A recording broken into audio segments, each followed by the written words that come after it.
Well, it might seem rather strange to offer up a 5 facts video entitled Facts Don't Matter, but with the unraveling allegations by TV actor Jussie Smollett that he was attacked by a couple of rabid Trump supporters who punched him out and put a rope around his neck while shouting racist and homophobic slurs, it's important to place this dubious at best allegation into a broader context. Do facts matter anymore to the rabidly anti-Trump left and a media which dutifully reports on fabricated hate crimes? I'm Tim Donner with 5 facts about a pattern of behavior which suggests that leftists have repeatedly fabricated stories out of whole cloth with scurrilous allegations which support their underlying narrative that President Trump is evil. Fact 1. There have been at least 15 documented hoaxes aimed at Trump supporters since the 2016 election. Here are just 3 of the fabricated allegations which demonstrate the lengths to which Trump haters are willing to go.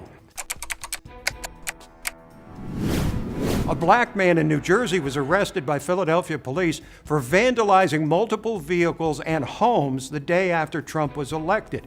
He had written messages like Trump rules and black rhymes with witch on a black woman's car and spray painted Trump's name next to a Nazi swastika on a storefront window.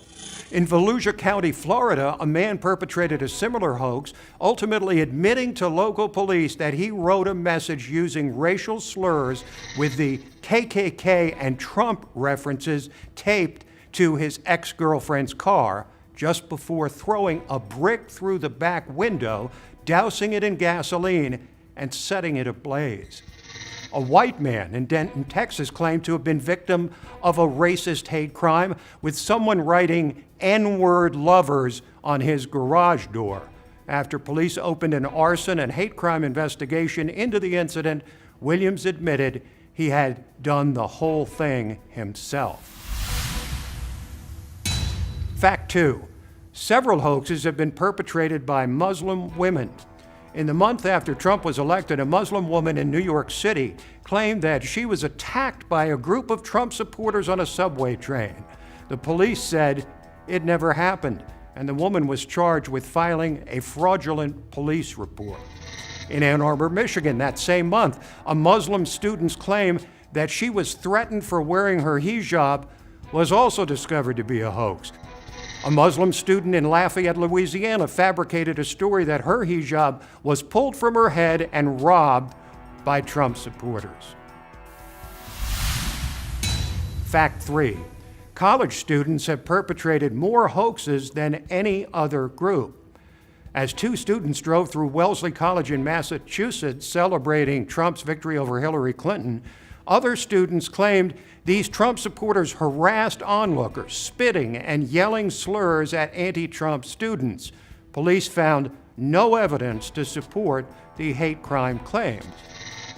A black female student at Villanova University alleged that after Trump's victory, a group of white men knocked her to the ground as they yelled Trump. The woman later dropped the charges and asked campus police and local authorities to shut down their investigations. A student in North Park University in Chicago said 6 days after the election that she had received notes and emails containing homophobic slurs and Trump references. The university president announced that the student had fabricated the entire story. 2 students at Williams College in Massachusetts also hoaxed an incident, pouring fake blood on staircases of a building and spelling out KKK on the walls. Fact 4. Leftists have tried to minimize these hoaxes by saying Trump is a liar. Now, the left points out, for example, that Trump exaggerated the size of the crowd at his inauguration, or said there were thousands of Muslims who celebrated in New Jersey after 9/11, or overstated the crime problem in El Paso before that city built a wall on the border with Mexico. It's left to you to compare the magnitude of those misstatements with fabricated stories reported to authorities of Trump supporters engaged in violent acts targeting blacks and women and Muslim and gay people. Or compare them to Barack Obama's promise that when he overturned the entire American healthcare system with Obamacare, everyone would be allowed to keep their doctor, keep their healthcare plan, and save an average of $2,500 a year, none of which were true. And that brings us to fact 5. The diminishing importance of facts can also be seen among leftist politicians.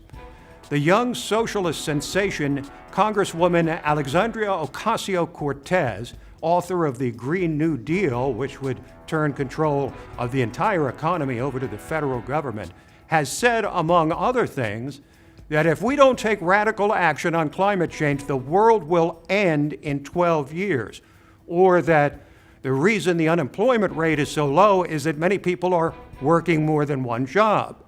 Presidential candidate Cory Booker ridicules those who object to the tens of trillions of dollars it will cost to implement the Green New Deal, which he compares in importance to fighting Hitler in World War II.